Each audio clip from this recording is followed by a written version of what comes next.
Hello दोस्तों, तो मैं अंशुमन स्वागत करता हूं आपका मैकेनिक्स के असाइनमेंट सॉल्यूशन में। ठीक है, ये असाइनमेंट है भैया। इसका जो लिंक है वो आपको डिस्क्रिप्शन में मिल जाएगा, वहां से आप इसको डाउनलोड कर सकते हैं। तो ये 7-8 क्वेश्चंस हैं जिसको जो कि असाइनमेंट में आप इसको करने की कोशिश पहले करेंगे, फिर आप वीडियो लेक्चर को देखेंगे जो आपको क्वेश्चंस वगैरह नहीं आते। ठीक है, तो जितने भी क्वेश्चन हैं सब आपके क्या है भैया, कॉन्सेप्ट को डेवलप करेंगे, इसको आप जान लीजिए। अगर आप ये क्वेश्चन लगा लेते हो, ऐसे क्वेश्चन अगर आपको आते हैं तो आप ये जान लीजिएगा आपको क्लासिकल मैकेनिक्स काफ़ी अच्छा चल रहा है। ठीक है, जब मैं तैयारी कर रहा था तो मुझे भी मुझसे भी कुछ क्वेश्चन इसमें से नहीं होते थे, लेकिन उसका सोल्यूशन देखने के बाद मैंने इसको समझा और उसका कॉन्सेप्ट अगर कहीं और आता है तो मैं इसको अब लगा सकता हूँ, ये मैंने कन्फर्म किया। ठीक है ना, तो मुझे ऐसा लगता है कि क्लासिकल मैकेनिक्स जो पढ़ सकता है भैया वो कोई भी सब्जेक्ट पढ़ सकता है फिजिक्स का। ठीक है, फिजिक्स जो है ये थोड़ा ज्ञान में बाँच रहा हूँ क्योंकि सीधे शुरू नहीं कर रहा हूँ, क्योंकि थोड़ा बहुत इधर भूमिका उनके बनानी पड़ती है। ठीक है ना, तो क्लासिकल मैकेनिक्स जो हमारी होती है भैया, मेरे हिसाब से ये फिजिक्स की बाप होती है क्योंकि सबसे पुरानी है ये। ठीक है ना, तो मेरे हिसाब से जो क्लासिकल मैकेनिक्स कर सकते हैं वो फिजिक्स का कोई भी सब्जेक्ट कर सकते हैं। ठीक, तो आपको क्लासिकल मैकेनिक्स अपनी स्ट्रांग कर ही लेनी है। कुछ लोग क्लासिकल मैकेनिक्स छोड़ के चले जाते हैं, या भाई अब उनका होता होगा वेव्स एंड ऑप्टिक्स। मेरे हिसाब से तो जिसको क्लासिकल नहीं आती उसको वेव्स एंड ऑप्टिक्स भी अच्छे से नहीं आ सकती। ठीक है, तो क्लासिकल मैकेनिक्स भैया छोड़ के ना जाएं, इसको ज़रूर करके जाएं क्योंकि इसके जो क्वेश्चन आएंगे वो बहुत ही उम्दा आएंगे, बहुत ही अच्छे आएंगे, आपको करने में मज़ा भी आएगा। ठीक है, इतना आप ध्यान में रखेंगे। तो क्लासिकल मैकेनिक्स ना छोड़ें, इसको करें, इसको पढ़ेंगे आप ना तो इसको फील आती है एक फिजिक्स की, वो आपको ज़रूर मिलेगी। ठीक है, तो ये क्वेश्चन आपने ट्राई किया होगा, मेरे वीडियो लेक्चर वगैरह देखे होंगे, उसमें मैंने थोड़े बहुत कॉन्सेप्ट बताए, उसमें मैंने क्वेश्चन वगैरह बहुत कम कराया है, तो इसलिए मैंने ये क्वेश्चन की सीरीज़ में आपके लिए ले आया हूँ। तो आइए 6-7 क्वेश्चन है, इसको आप डिस्कस कर लेते हैं। तो मैं इसमें पहले मैं बता चुका हूँ कि इसमें सिर्फ मैं हिंट दूंगा, मैं सॉल्व नहीं करूँगा। अगर कहीं पे क्वाड्रेटिक इक्वेशन वगैरह आ जाते हैं तो मैं वहीं पे छोड़ देता हूँ, उसको मैं आपके ऊपर, मैं ये मानता हूँ कि आप लोग कर लेंगे। ठीक है, करें या ना करें ये मेरी दिक्कत नहीं है, लेकिन मैं ये मानता हूँ कि आप कर लेंगे। ठीक है, तो चलिए ये शुरू करते हैं। तो फर्स्ट क्वेश्चन देखिए क्या कह रहा है। फर्स्ट क्वेश्चन सावधानी से पढ़ेंगे इसको। क्या लिखा है कि assume a wire has equation y = alpha x cube. ठीक है, अल्फा एक्स क्यूब इक्वेशन का एक वायर है। ठीक है, where y is vertical axis and x is horizontal axis, ये आपको दी गई है और लिखा है कि x ग्रेटर दैन और इक्वल्स टू 0, मतलब कि x ग्रेटर दैन 0 पर ही वो ग्राफ हमारा x = alpha x cube y = alpha x cube का जो है वो बना है। ये वायर हमारा सिर्फ x ग्रेटर दैन 0 पर ही है। ठीक है, इतना आप ध्यान रखेंगे। और क्या कह रहे हैं भैया, वो जो है रोटेट कराया जा रहा है। ठीक है, it is rotated with angular speed omega speed से उसको रोटेट करा रहे हैं। ठीक है, मीन्स अगर मैं बनाना चाहूँ तो ग्राफ जो आपका वायर है कुछ ऐसा है। देखिए ये एक्स एक्सिस है, ये वाई एक्सिस से गिवन ही है, वहाँ जो वायर है वो ऐसा है। ठीक है, इसको ओमेगा स्पीड से, ये वाई हो गया ये एक्स हो गया, इसको ओमेगा स्पीड से रोटेट कराया जा रहा है। तो आप ओमेगा स्पीड से बाद इसको रोटेट कराते हो, देखोगे ये वायर ऐसे से घूमेगा। ठीक है, अब इसमें देखिए आगे क्या लिखा है, at what distance from the Y axis के कितनी डिस्टेंस पे a bead embedded in it can remain at rest on wire. ठीक है, एक बीड जो है इसमें अगर मैंने गूंथ दिया, बीड का मतलब होता है भैया मोती कह सकते हो। ठीक है, या कोई पार्टिकल हो सकता है जिसमें बीच में छेद होता है। ठीक है, तो क्या कर दिया, इस वायर में मैंने गूंथ दिया, उसको फंसा दिया।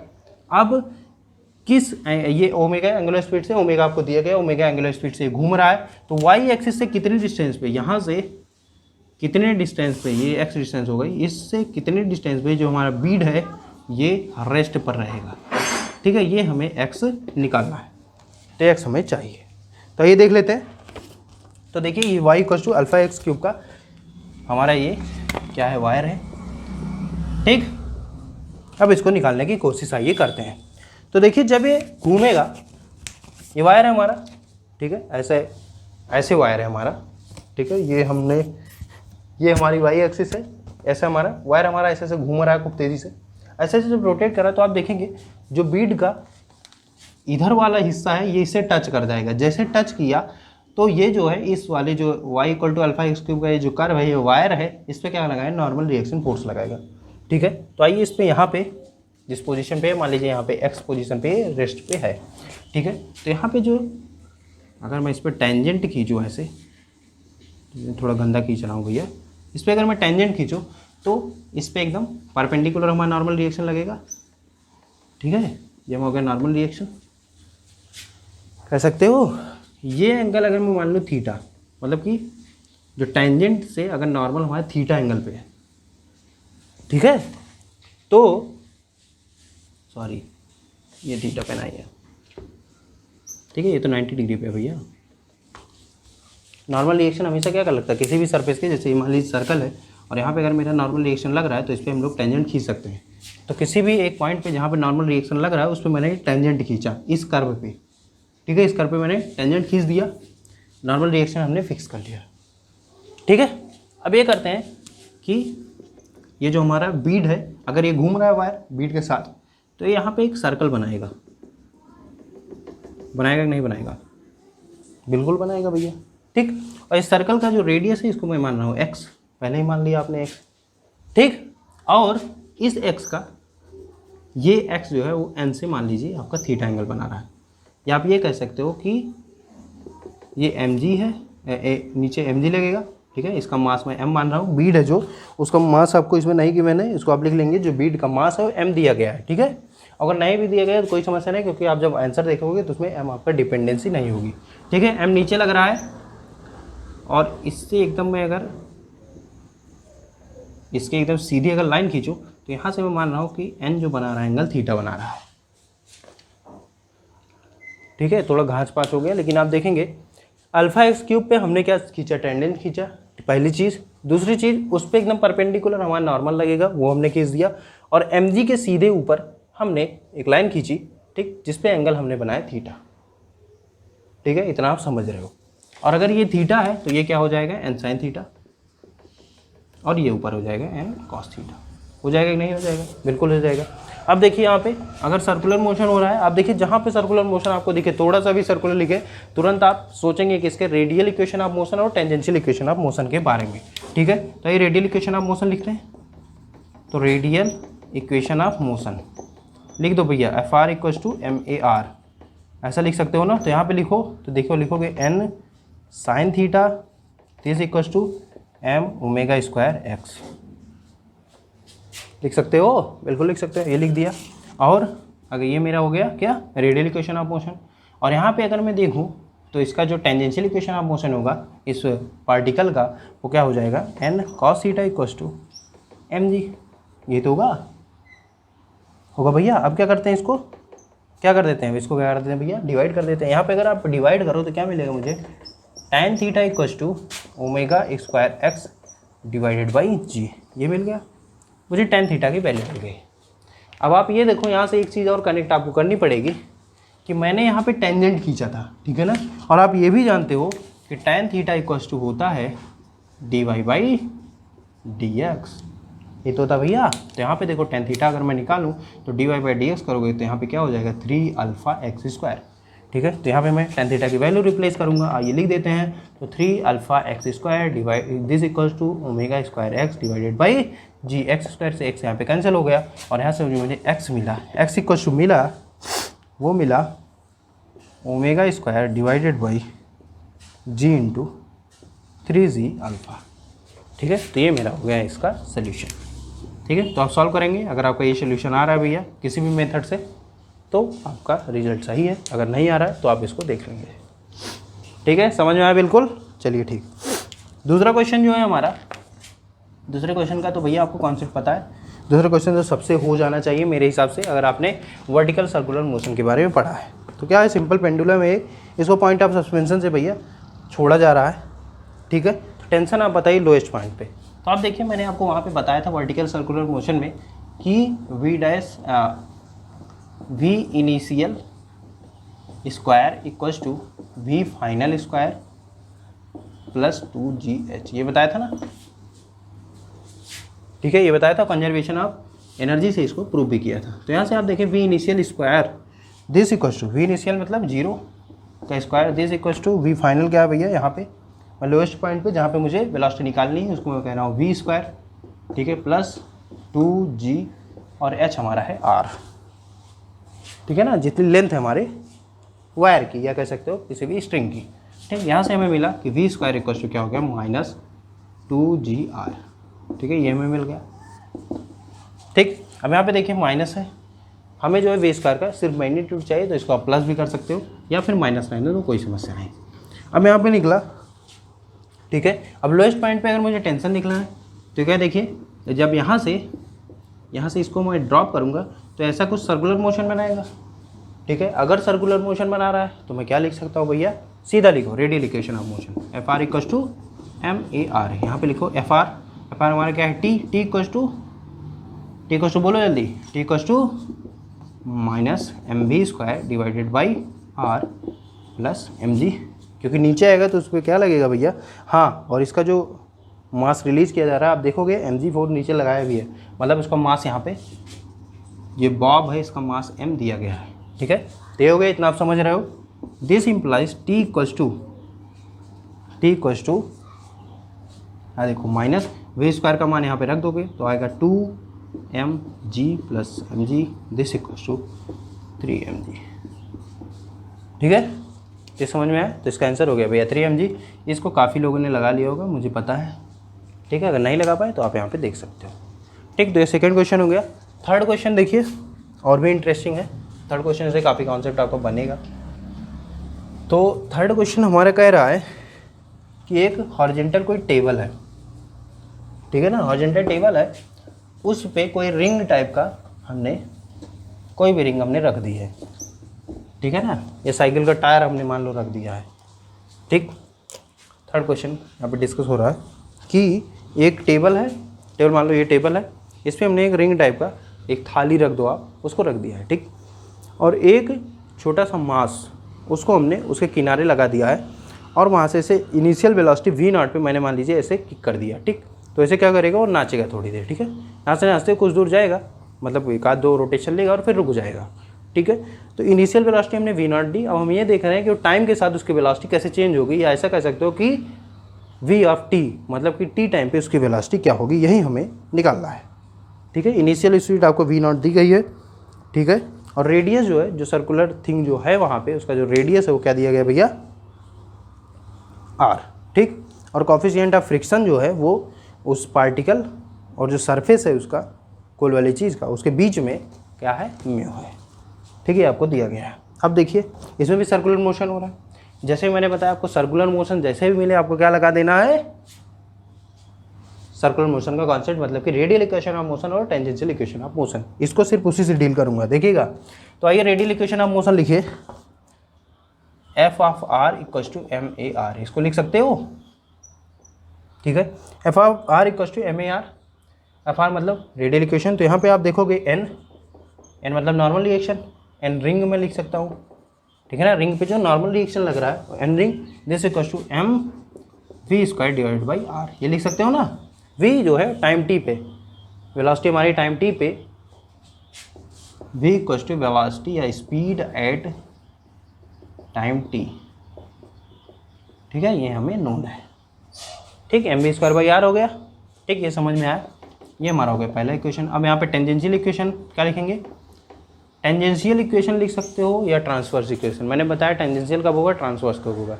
हर केस में ट्रांसवर्स हो सकता है, लेकिन अगर सर्कुलर केस है, जैसे इसमें सर्कुलर रिंग दी गई है, तो इस केस में जो टेंजेंशियल और ट्रांसवर्स है वो इक्वल हो जाएगा। तो यहाँ पे लिख सकता हूँ मैं tangential equation F T equal to M A T, this equal to M D V by D T. और ये टेंजेंशियल इक्वेशन क्या होता है भैया, टेंजेंशियल इक्वेशन मतलब कि जो टेंजेंट की डायरेक्शन में हमारा फोर्स होगा, टेंजेंट की डायरेक्शन में जो हमारा फोर्स लगेगा, जैसे जो हमारा ये जैसे ये सर्कुलर थिंग है, यहाँ पे हमारा मास है, ठीक है। तो इस डायरेक्शन में हमारा ये अगर रेडियस आर है या आर कैप है तो ये थीटा कैप होगा, ठीक है। तो टेंजेंशियल डायरेक्शन है, इस डायरेक्शन में जो फोर्स लगेगा वो कौन सा फोर्स है, कौन सा फोर्स है, जल्दी बोलो, फ्रिक्शन फोर्स है, ठीक है। अगर फ्रिक्शन फोर्स है तो इसकी वैल्यू क्या होगी, देखिएगा, म्यू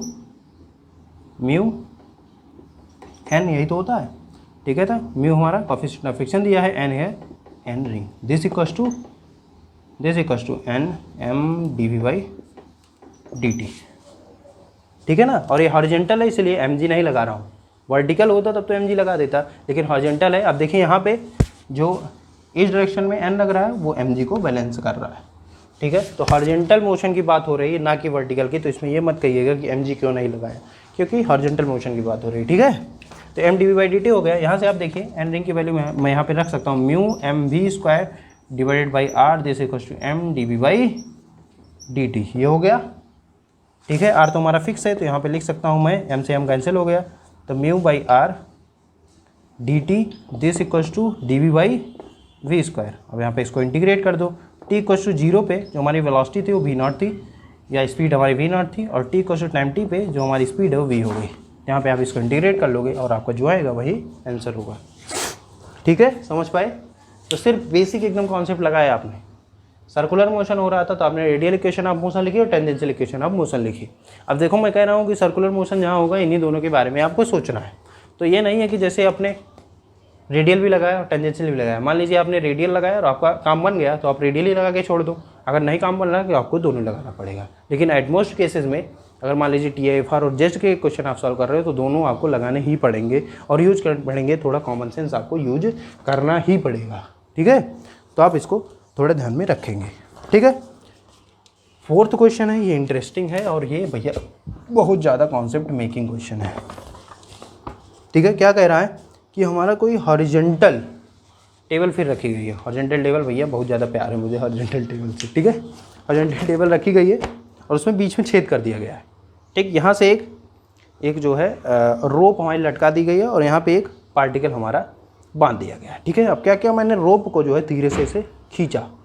जब खींचा वी वेलोसिटी से, वी वेलोसिटी देखो कांस्टेंट वेलोसिटी v से मैं इसको खींच रहा हूँ, तो क्या होगा ना, ये जो हमने पार्टिकल बांधा था वो ऐसे ऐसे गोल गोल घूमेगा नहीं घूमेगा। ठीक है, तो अब कह रहे हैं कि अगर इनिशियल एंगुलर वेलोसिटी हमारी वो ओमेगा नॉट है और इनिशियल रेडियस जो है जहाँ से हमने खींचना शुरू किया वो r नॉट है, तो हम मुझे बताओ कि रेडियस और एंगुलर वेलोसिटी टाइम t पे क्या होगी। ठीक है, ये हमसे पूछा गया, तो चलिए निकाल देते हैं। देखिए सिंपल कॉन्सेप्ट लगाऊंगा एकदम, मैंने बताया देखो इसमें भी सर्कुलर मोशन होगा ना, बिल्कुल होगा। तो ये देखते हैं, जैसे आप देखो जब सिंक में पानी जब जाता है आप देखोगे तो उसमें आप अगर कोई जूठन है तो क्या करता है ना, इसे से गोल गोल सर्कल करते हुए तब अंदर जाता है। ऐसा तो नहीं सीधे से भाग जाता है रेडियली, नहीं, वैसे से गोल गोल सर्कल करता है तब जाता है। तो ऐसा ही यहाँ पे भी है, अगर मैं उस रोप को खींचूंगा वी वेलोसिटी से, वी कांस्टेंट वेलोसिटी, इससे अगर मैं खींच रहा हूँ तो जो पार्टिकल है जो मास है वैसे से गोल गोल घूम के उसके बच जाएगा। तो यहाँ से आप देखेंगे मैं क्या कह रहा हूँ कि हाँ, यहाँ पे जो रोप की लेंथ है वो L है, वो फिक्स है, इसमें मैंने दिया नहीं है। लेकिन क्या होगा, रोप तो चेंज होगी नहीं, रोप तो घट बढ़ नहीं रही है। ठीक है, तो क्या हो रहा है कि मैं यहाँ पे लिख रहा हूँ R, ठीक है, R plus Z this equals to L, ये मैं लिख रहा हूँ। ठीक है, R मैं ये मान रहा हूँ कि हमारा रेडियस है जो कि चेंज हो रहा है लगातार, Z हमारा है नीचे की डायरेक्शन में, मतलब कि जो हमारा नीचे जो हमारा लटका हुआ पार्ट है उसका जो कोऑर्डिनेट है यहाँ से मैं कह सकता हूँ वो Z है। ठीक है ना, ऐसा कुछ बन रहा है ना, तो ये R है, ये Z है। ठीक है, और ये पूरी लेंथ अगर मैं मानूँ तो ये L है। ठीक, L इक्वल्स टू क्या है, कांस्टेंट है, लेंथ ऑफ y तो कांस्टेंट है। ठीक है, तो ये इसको हम कहते हैं, वो भी क्या कहते हैं, इक्वेशन ऑफ कांस्टेंट। तो कांस्टेंट इक्वेशन में लिख रहा हूँ। यहाँ पे देखिए अगर मैं एक बार डेरिवेटिव करता हूँ तो मुझे मिलेगा r dot plus Z dot this equals to 0, क्योंकि L हमारी चेंज नहीं हो रहा है। और यहाँ से मुझे मिला r dot equals to minus of v, Z dot equals to कितना है v, आपको पता है।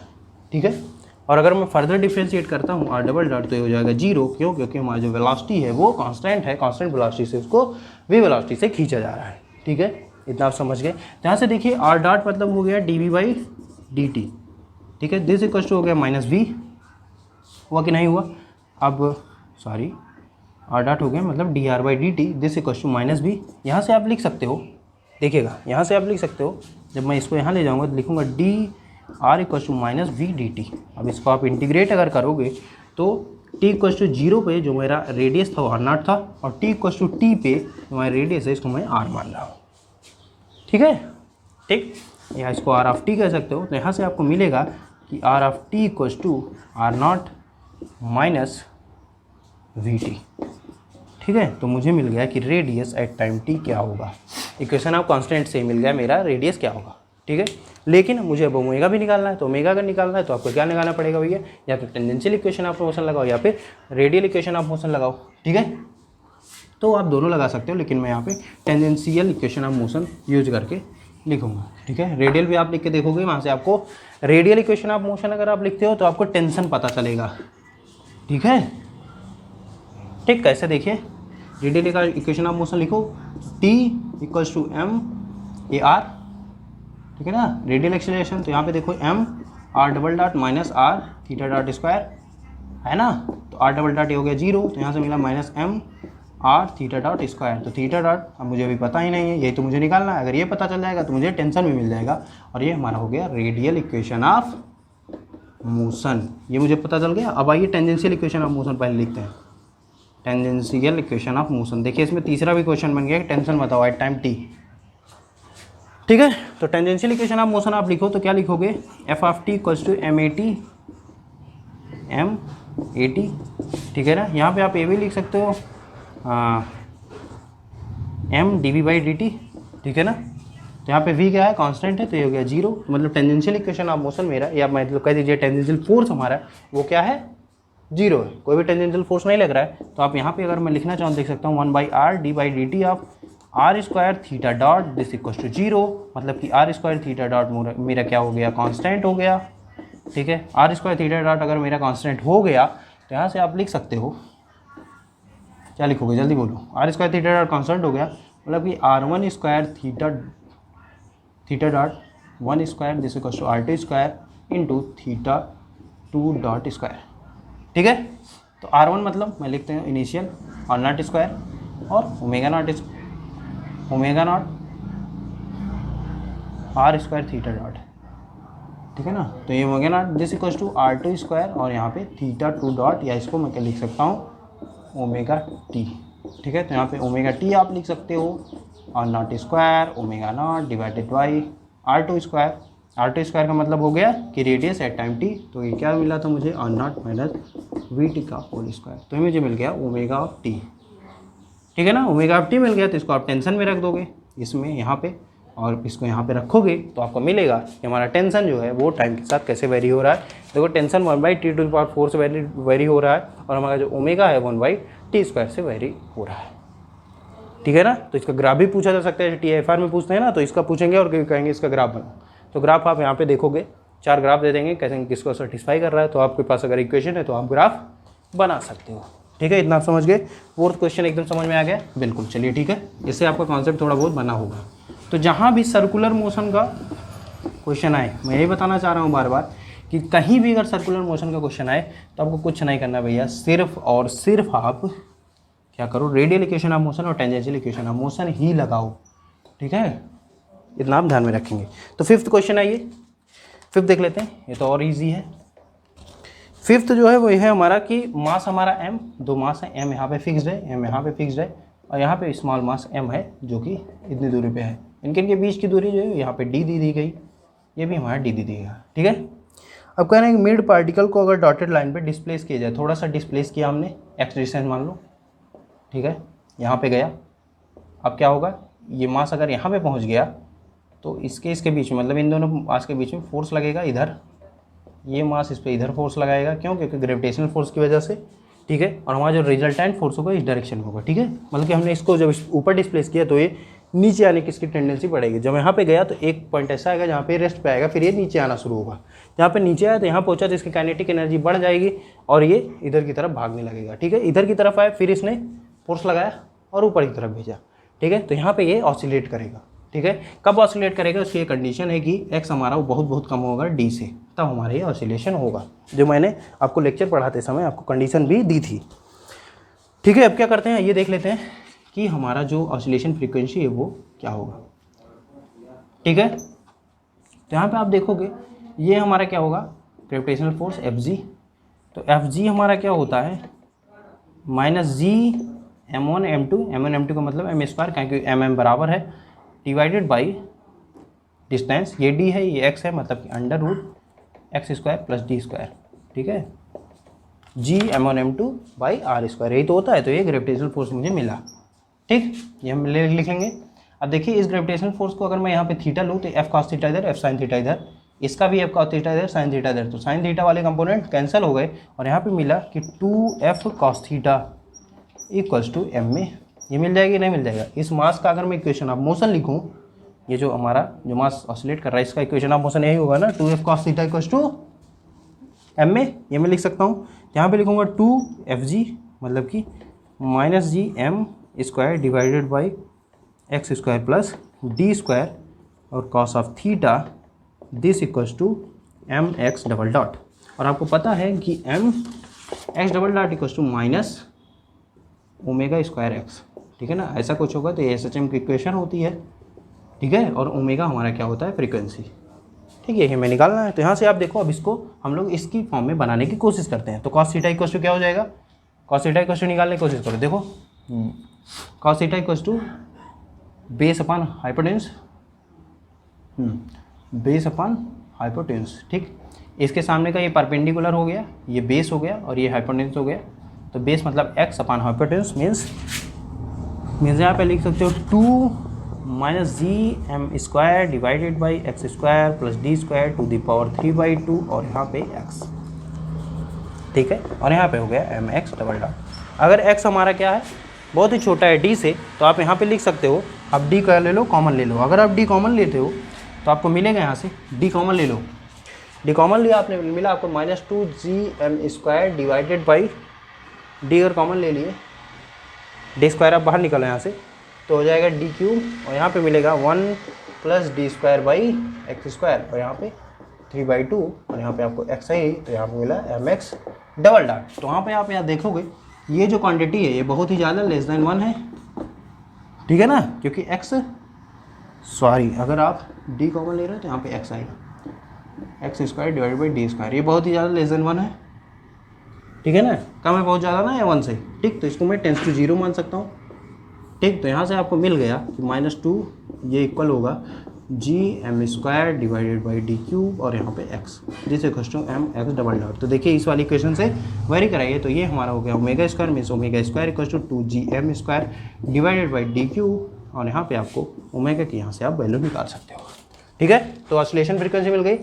ऐसे ही आप निकाल सकते हो, जैसे आपने किसका निकाला, मास का निकाला, ऐसे ही आप चार्ज का भी निकाल सकते हो। चार्ज क्या करो, यहाँ पे एक चार्ज रखो, यहाँ पे चार्ज रखो, बीच में यहाँ चार्ज रखो और क्या करेगा, वो ऑसिलेट करेगा, ठीक है। तो ये 5th क्वेश्चन हो गया। 6th क्वेश्चन देखिए, ये है भैया स्प्रिंग मास सिस्टम से। स्प्रिंग मास सिस्टम का 2-3 क्वेश्चन मैंने आपको अपने लेक्चर में भी बताया था, यहाँ पे भी बता रहा हूँ, ठीक है, जिससे आप ये ना कहो कि क्वेश्चन क्लियर नहीं हो रहा है, ठीक है। अब स्प्रिंग मास सिस्टम दिया है, 2 आपकी बॉल है, इसके बीच में 3 स्प्रिंग लगी है और 2 मास लगा है और स्प्रिंग कांस्टेंट इसमें मैंने नहीं दिया, इसमें आप लिख लेंगे के है, ठीक है। तो 6th क्वेश्चन में लिखने चल रहा हूँ, ये हो गया, यहाँ पे मास है, यहाँ पे मास है और यहाँ पे मेरे बॉल है, ठीक है। ये मास एम, ये मास एम, ये के और ये के, ठीक। और ये x1 से डिस्प्लेस किया गया, इसका डिस्प्लेसमेंट x2 है। अब आपको कह रहा है कि मिड पार्टिकुलर डिस्प्लेस किया, find equation of motion of for both masses का आपको इक्वेशन ऑफ मोशन लिखना है, इसको मैंने बताया था। और give idea of normal coordinate, और आइडिया देना है आपको नॉर्मल कोऑर्डिनेट का, ठीक है।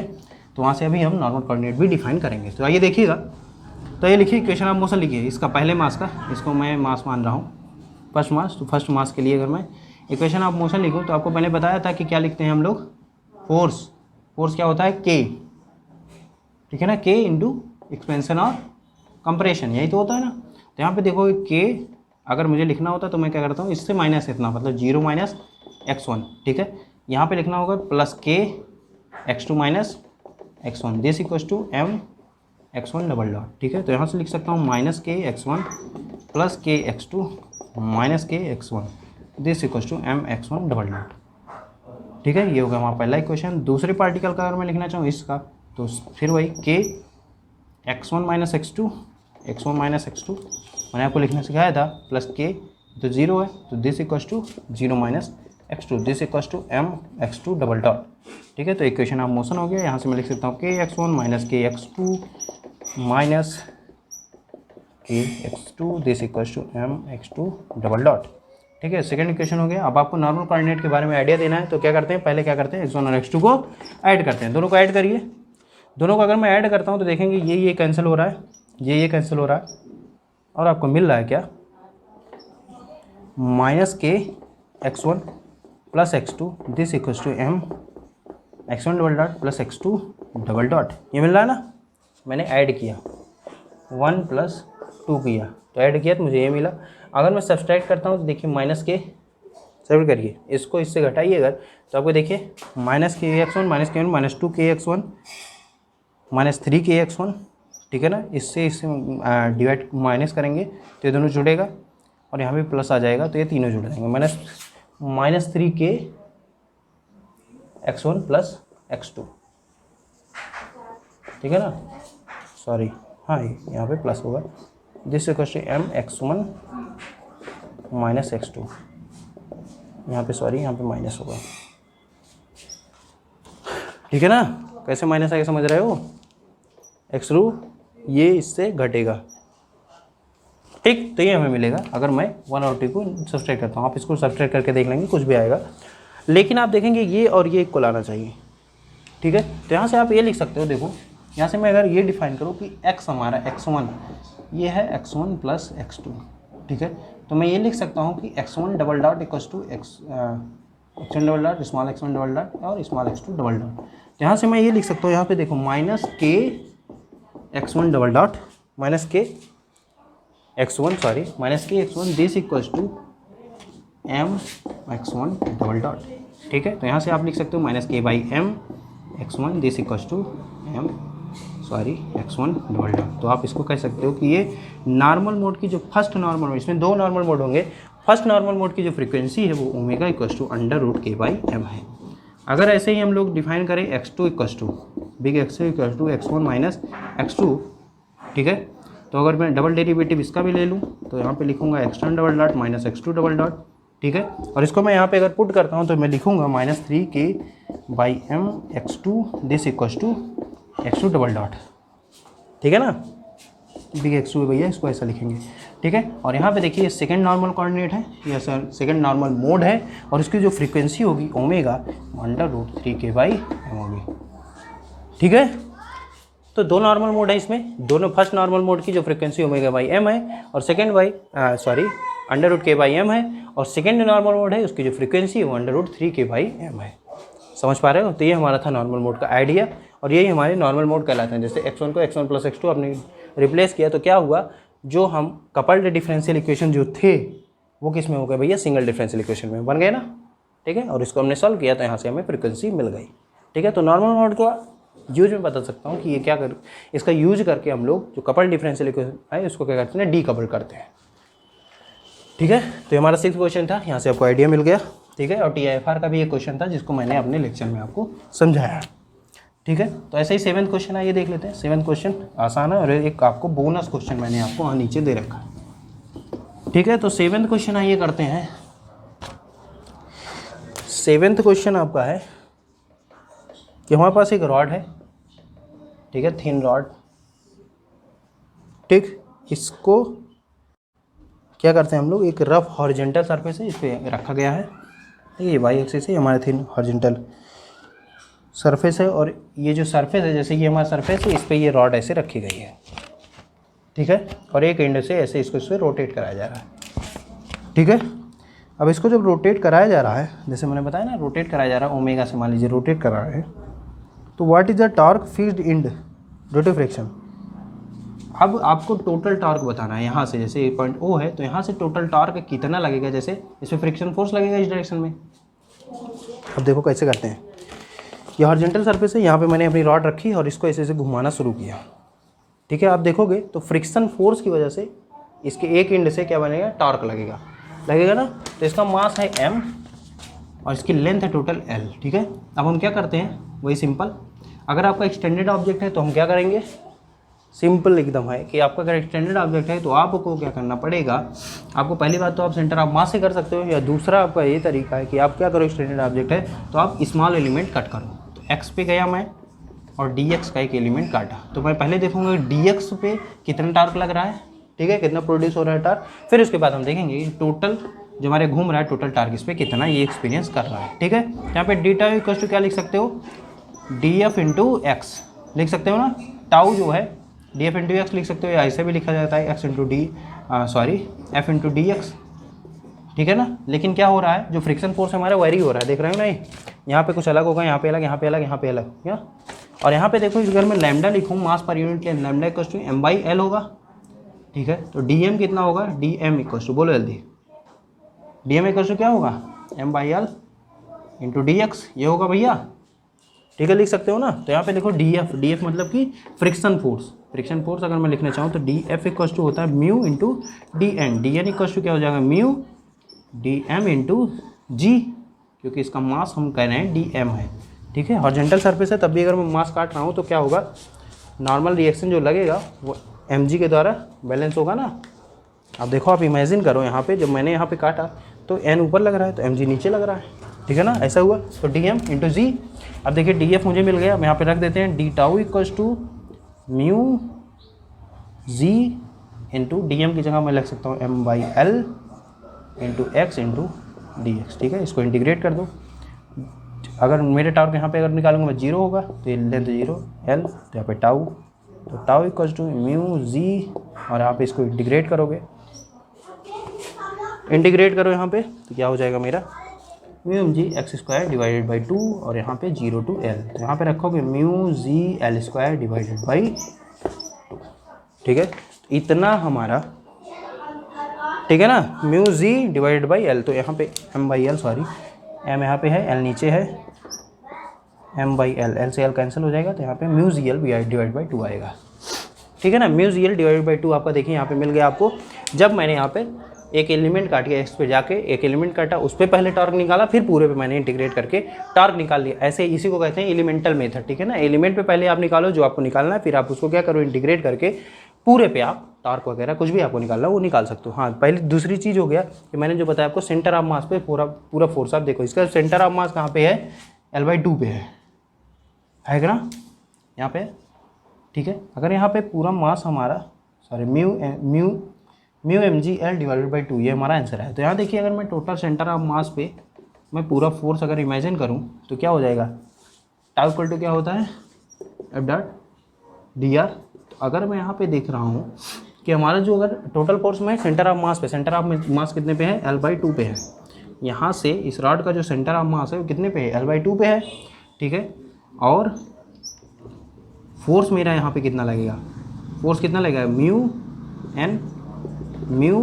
m इंटू जी और इंटू l/2, यहाँ पे भी आप सीधे लिख सकते हो, ठीक है ना। तो एक्सटेंडेड ऑब्जेक्ट है तो आप सेंटर ऑफ मास पे भी पूरा फोर्स लगा के वहाँ से भी आप कैलकुलेट कर सकते हो, देखिए सेम रिजल्ट आएगा, ठीक है। या आप एक्सटेंडेड ऑब्जेक्ट है तो ये जनरल तरीका है, ठीक है। तो जनरल तरीका ऐसा है कि आपको कुछ थोड़ी चीज़ें अगर ना पता हो, जैसे सेंटर ऑफ मास आपको ना पता हो, कोई और चीज़ होती है, जैसे यहाँ पे रॉड था तो आपको पता था l/2 पे है तो आप सीधे भी लिख सकते थे, लेकिन अगर आपको ना पता हो तब भी आप क्या करो, एक्सटेंडेड ऑब्जेक्ट है तो यही तरीका है, जनरल तरीका है, इसका ही आप यूज करके आप निकालो, ठीक है।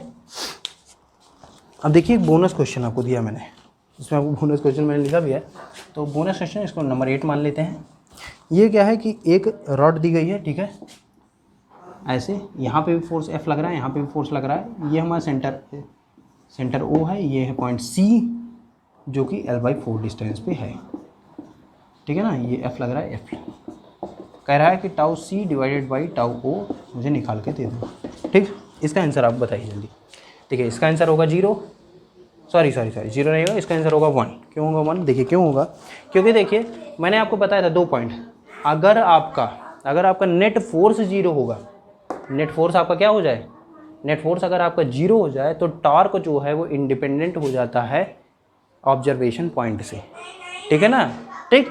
तो ऑब्जर्वेशन पॉइंट से अगर क्या हो जाएगा, इंडिपेंडेंट हो जाएगा, तो जो टाउ 0 से हमारा टॉर्क आएगा वही हमारा टाउ C से टॉर्क आएगा, तो इसकी वैल्यू जो हो जाएगी वो 1 हो जाएगी, ठीक है ना। ये मैंने आपको नोट पॉइंट लिखवाया था कि अगर हमारा नेट फोर्स किसी भी ऑब्जेक्ट पे इधर फोर्स देखिए नेट फोर्स 0 है तो हमारा जो टॉर्क है इंडिपेंडेंट हो जाता है पॉइंट ऑफ ऑब्जर्वेशन से। ऐसे ही हमारा लीनियर मोमेंटम में होता है, अगर क्या हो जाए लीनियर मोमेंटम में, जैसे हम लिखते हैं ना, या एंगुलर मोमेंटम लिखते हैं, जैसे एंगुलर मोमेंटम क्या लिखते हैं, L equal to M into